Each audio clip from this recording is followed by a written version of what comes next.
This is your power up, shutdown, and leveling of your Robotic Total Station.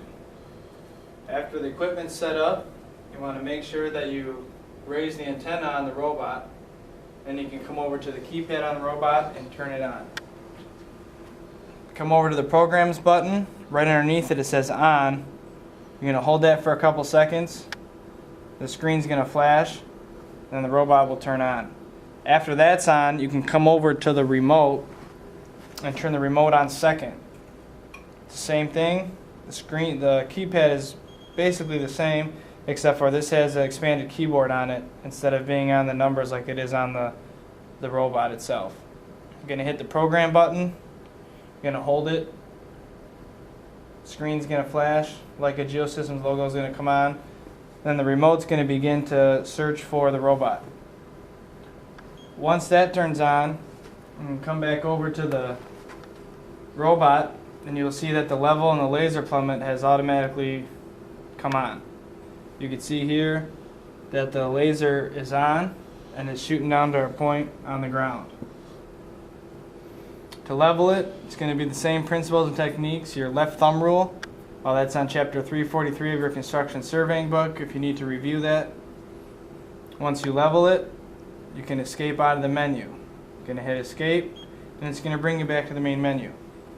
If you need to pull up the plummet for any reason throughout the job, you can manually pull it up. You can hit shift and F12, and it'll pull up the laser plummet. Then again, escape out of it, bring you back to the main menu. If you come over to the remote, you can see that the screen is identical to what's on the robot itself. Now you can also pull up the plummet from the level and the laser plummet from the remote. Let's say you're out on the job, you're away from the instrument, you've been working half of the day in the shade in the sun, you want to see if it's still on level. You can hit shift, F12, and it'll pull up the plummet again. Now you won't be able to see the laser, but you'll be able to see if the equipment is still level.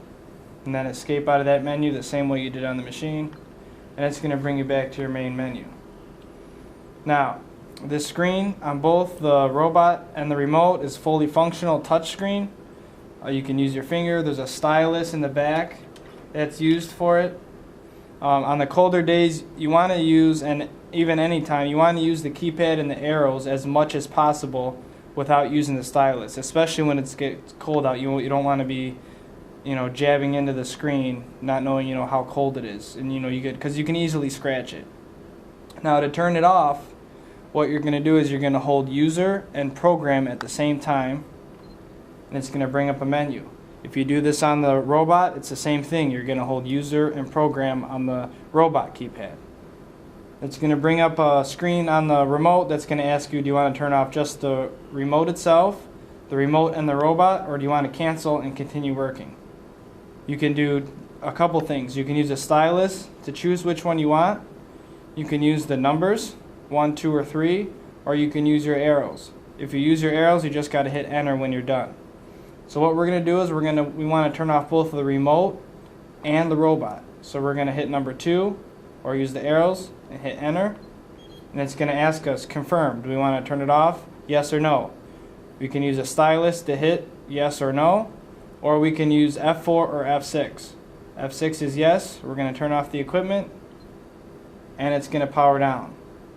You can see that the remote is powering down, shutting off, and if you come over to the instrument, you can see that the instrument has shut down and powered off.